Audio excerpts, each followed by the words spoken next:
right, so here's Jeray's word for the day, tip for the day, right? Don't ever say I didn't give you anything. Dream killers. Do not invite people into your dreams. Don't invite people into your dreams.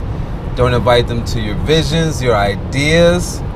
People are dream killers.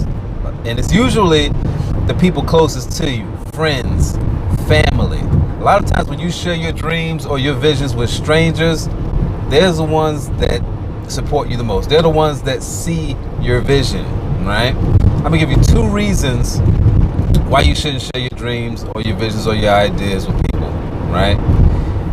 Good people do bad things. So even though we do a lot of bad things, at our core, in our essence, we're good people, right? And what happens with good people is when we receive something that makes us feel good, something that we find joy in, our natural instinct is to then share that with someone else so that they can feel that same sense of joy or that same sense of fulfillment. The problem with that is this dream or this vision or this idea that creates a sense of joy or a sense of fulfillment within you, it's not going to have that same effect on that person. It was born within you, right? Here's an analogy. Woman carries a kid for 9 months.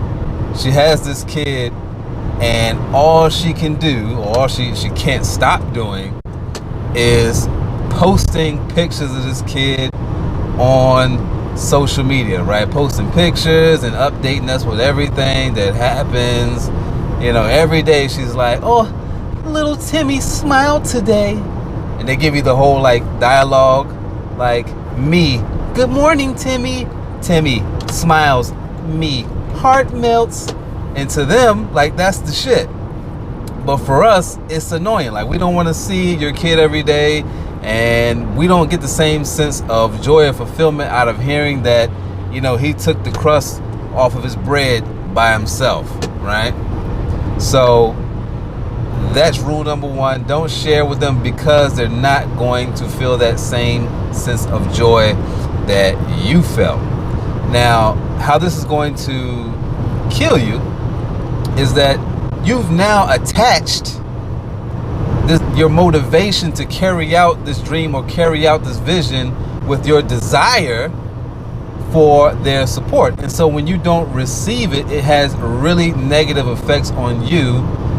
And a lot of times people give up on their dreams. They give up on their visions because they want the support behind it. They want people to see it, and they want them to feel the same way about it that they do, and it's just not going to happen. I can't tell you how many times in my younger years I let some really good ideas go because I didn't get the support that I wanted. Now, see, I was the type of person, I didn't just want to give you that same sense of fulfillment, that same sense of joy. I wanted to bring you in on this idea, on this vision, so that we could all benefit together. That's the kind of person that I am. And a lot of times people snub me. They had their own agendas, things they wanted to do on their own. And so they didn't want to be a part of this dream that I had. And now most of those people really aren't doing shit. You know what I mean? They might as well have got on this train, right? Reason number 2. No one can see greatness in you the way that you can. All right? Let me repeat that one more time. No one can see greatness in you the way that you can. No one sees yourself the way that you do. See, most people can only see who you are right in that moment. We don't have the foresight to see who you'll become later on. So right now, all a person can see is that you're a fry cook at McDonald's, right?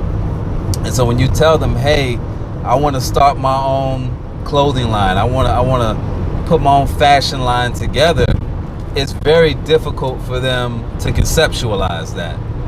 And they're like, man, you're just a fry cook. How are you going to become a fashion designer, right? They're just going to put that down, right? But I want you to think about this. What if the Nation of Islam, had snubbed Malcolm X? What if they had said, you're a convicted felon, you're an ex-criminal, right? We really don't want to have anything to do with you. You can't become a great speaker, a great orator, or a great leader. Where would that have led him?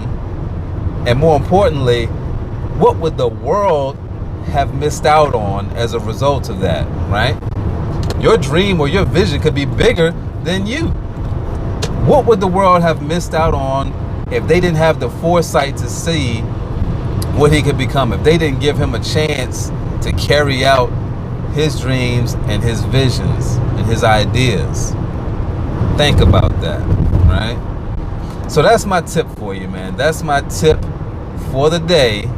You know, the rant on the ride home. I want you to take that in. I want you to let it marinate. You know what I mean? Let it marinate. Let the juices just soak in, bubble. Throw it in the oven, cook it, and see what you come out with. But just seriously, heed my advice. Now, if a person genuinely has interest in you and they genuinely want to support you, let it happen. But don't just go around trying to pull everybody in to your dream or trying to pull everybody in to your vision, because it's just not going to yield the results that you want it to yield. Now, if you have a circle around you and you're saying to yourself right now, listen, Jure, that might be people you know, but that's not the people I know. Fine, you go right ahead. But I'm telling you some good stuff, man. All you need to carry out your visions, to carry out your dreams, is yourself, right? And your motivation to make it happen. You don't need anything else. If you want to bring in somebody, that's a choice, but you don't need to bring in anybody. You don't need to share it with them. It's yours, right? Let them see the fruits of it after you've made it happen. They'll be believers then, right? Hey, 1-1.